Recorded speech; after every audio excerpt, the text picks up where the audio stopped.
کوئی ہانی طاہر صاحب تھے عرب فلسطین میں. قادیانیوں نے عربوں پہ بھی محنت کی ہے. تقریباً 1000 کے قریب عرب ہیں جو قادیانی ہو چکے ہیں. میں تبھی تو کہتا ہوں یہ لوگ جو ہمارے اکابر پر اعتراضات کرتے ہیں نا, گستاخ تھے, تو سارے انہی کے اکابر کے شاگرد تو نبی کی رسالت کے لیے محنت کر رہے ہیں, ختم نبوت کے لیے. یورپ پورا انہوں نے سنبھالا ہوا ہے. ہمارے تمہارے بزرگ کچھ نہیں ہوتا اسلام میں, لیکن لوگوں نے جو سب کے بزرگ تھے نا ان کو ہمارے کھاتے میں ڈالے کہ تمہارے بزرگ, حالانکہ وہ سب کے بزرگ ہیں. تو اس لیے پھر مجبوراً جب آپ کہتے ہو ہمارے تو پھر مجھے کہنا پڑتا ہے ہمارے بزرگ, ورنہ وہ تو سبھی کے بزرگ تھے.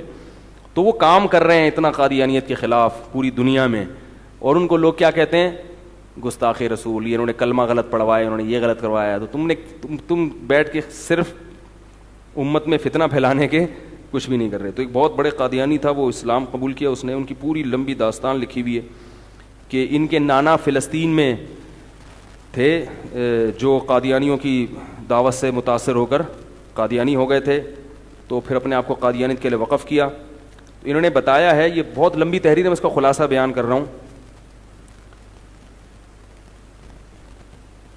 اکرمہ نجمی ان کا نام ہے, عرب تھے یہ. 50 سال انہوں نے تبلیغ کی ہے یو کے میں. قادیانیوں کا جو ان کا جو پتہ نہیں مسجاڑا کہتے ہیں اس کو, کیا کہتے ہیں وہ لوگ, جو بھی عبادت گاہ ہے قادیانیوں کی, اس میں نائب امام اور مؤذن بھی تھے.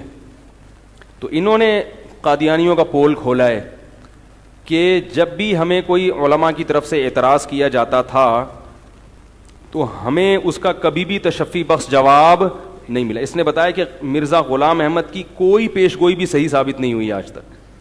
کہہ رہے لیکن یہ اعتراضات جب میں اپنے بڑوں سے کرتا تھا تو وہ ڈانٹ کے خاموش کر دیتے. تو کافی لمبی تحریر ہے, وہ بہت وقت ہو جائے گا پڑھ کے سنانے میں. تو کہہ رہے ہیں کہ لیبل یہ لوگ بہت اچھے لگاتے ہیں, انسانیت کی خدمت اور اخلاقیات اور ہر ایک سے خوش اخلاقی سے بات کرو, کہتے ہیں لیکن میں اس جماعت میں رہا ہوں, ان کا مقصد سوائے اپنی جماعت کی تعمیر و ترقی کے کچھ بھی نہیں. اس کے لیے ان کو کچھ بھی کرنا پڑے یہ کر لیتے ہیں. پہلے سہیل بابا صاحب نے مجھے ایک چیٹنگ بھیجی تھی ایک مسلمان مرد کی کسی قادیانی سے, جو قادیانی اس کو تبلیغ کر رہا تھا. پوری چیٹنگ پھر مسلمان نے وہ اس کے اسکرین شاٹ لے کے بھیجا. اس میں وہ بوڑھا قادیانی اپنی بیٹی کی آفر کر رہا تھا مسلمان کو کہ میں تمہیں اپنی بیٹی نکاح میں دوں گا اور تمہیں جرمنی بھجوا دوں گا, وہاں کا ویزا دلوا دوں گا. تو یہ کہہ رہا ہے یہ تو لالچ ہے, یہ تو آپ لالچ دے کے مذہب میں لا رہے ہیں. تو اس نے کہا لالچ نہیں, یہ انسانیت کی, وہ چیٹنگ میرے پاس پڑی ہوئی ہے دونوں کی, قادیانی اور مسلمان کی چیٹنگ. وہ کہہ رہے یہ لالچ نہیں, یہ تو دین کی تبلیغ ہے کہ ہم یعنی تاکہ آپ کی دنیا بھی اچھی ہو جائے اور آخرت بھی اچھی ہو جائے. تو ایسا پورا نا ان کا پورا سیٹ اپ ہے. میں نے خود اپنے کلاس فیلو کو دیکھا کہ قادیانیوں نے اس کو لڑکیوں میں پھانس کے مذہب تبدیل کروایا. کوئی بھی مذہب جو اپنی لڑکیوں کا استعمال کر رہا ہو, کیا وہ صحیح ہو سکتا ہے؟ کیا اس کے تواتر کے ساتھ ثبوت ہیں.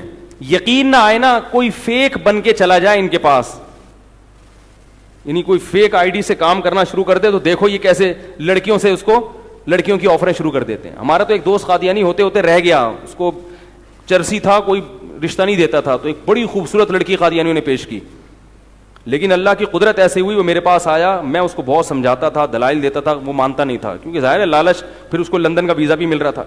اللہ کی قدرت کے چند دن بعد اس نے قادیانی ہونا تھا. کہتا ہے کہ میرا وہ جو دوست تھا نا جو اپنی بیٹی مجھے دے رہا تھا, وہ کمرے میں گیا, اس پہ ہارٹ اٹیک ہوا, الٹا ہو کے گر گیا, وہ اس کے منہ سے جھاگ واگ نکلا خون. تو کہہ رہا ہے مجھے موت کا یہ منظر دیکھا تو میں ڈر گیا. میں نے کہا یار یہ لڑکیوں وڑکیوں کا شوق میں ایمان بیچوں یار, میں کل میں نے بھی مرنا ہے. تو کہہ رہا ہے میں قادیانیوں کے ساتھ دوستی بہت تھی, قبرستان بھی گیا, تو مجھے ایسا لگ رہا تھا جیسے اس قبروں میں آگ جل رہی ہے. بڑا اس نے اپنا پورا مجھے واقعہ بیان کیا. تو میرا تو کلاس فیلو, تو میں اس کو بہت اچھی طرح سے جانتا ہوں. تو اس واقعے کے بعد وہ پھر اس نے قادیانیوں سے تعلقات ختم کر دی. تو وہاں سے چیٹنگ بھی بھیجی انہوں نے. اسی طرح یہ ان کا بھی واقعہ ہوا ہے کہ انہوں نے بتایا کہ یہ انسانیت اور اخلاقیات کی باتیں کرتے ہیں, مگر ایسا نہیں ہے. یہ جو بھی ان کا مسعود خلیفہ ہے اس کے پاس گئے. 1 منٹ قاری صاحب, 2 منٹ رک جائیں. اس کے پاس جا کے اس کو سمجھایا, اس نے جو ہے نا خط کا کوئی جواب نہیں دیا ان کو. وہ سارے اشکالات تھے کہ بھئی ایک بھی پیش گوئی پوری نہیں ہوئی ہے. اور آپ جو کہتے ہیں اتنی عربی آتی تھی, وہ عربی تو عربی کی کتاب ہے مقامات حریری جو ہمارے مدارس میں پڑھائی جاتی ہے, پوری عبارتیں اس کی چوری کی ہیں مرزا نے. یہ تو علماء نے ہائی لائٹ کیا نا کہ یہ جو ان کو اتنے کہتے ہیں 40,000 عربی الفاظ آسمان سے نازل ہوئے تھے, یہ تو وہ سارے اس کے جملے ہیں جو مدارس میں کتاب پڑھائی جاتی ہے. تو یہ تو پیغمبر کیسے کسی کی کتاب سے چوری کر کے اپنے کھاتے میں ڈال سکتا ہے؟ تو ایسے بہت سارے اشکالات ہیں جو انہوں نے کیے. وہ آج بھی ہم کوئی شخص جس کو قادیانیت کا اچھا لگے نا تو اس کو لندن میں سہیل بابا صاحب ہوتے ہیں, ان کا نمبر مجھ سے مانگے, میں دے دوں گا. انہوں نے پوری پول پٹیاں ان کی کھول کے رکھی ہوئی, انشاءاللہ وہ دوبارہ کبھی, ابھی کچھ دن پہلے ایسا ہی ہوا, ایک پارٹی کو میں نے ان کے پاس بھیجا, وہ الحمدللہ مطمئن ہو گئے. میرے پاس فون آیا تھا, میں نے کہا آپ لندن میں ہوتے ہیں, آپ وہاں چلے جائیں. تو ان کے پاس گئے, الحمدللہ اتنا مواد ان کے پاس ہے کہ وہ مطمئن کر دیتے ہیں, کیونکہ قادیانیت کی تبلیغ یورپ میں بہت تیزی سے ہو رہی ہے. پاکستان میں تو یہ دبے ہوئے ہیں, یورپ میں کھلے عام آزاد ہیں.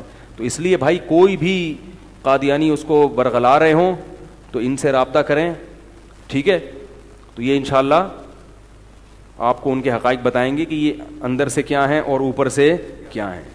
تو مرزا کا بھی کچا چھٹا انشاءاللہ کھول کے رکھیں گے آپ کے سامنے اسی کی کتابوں سے.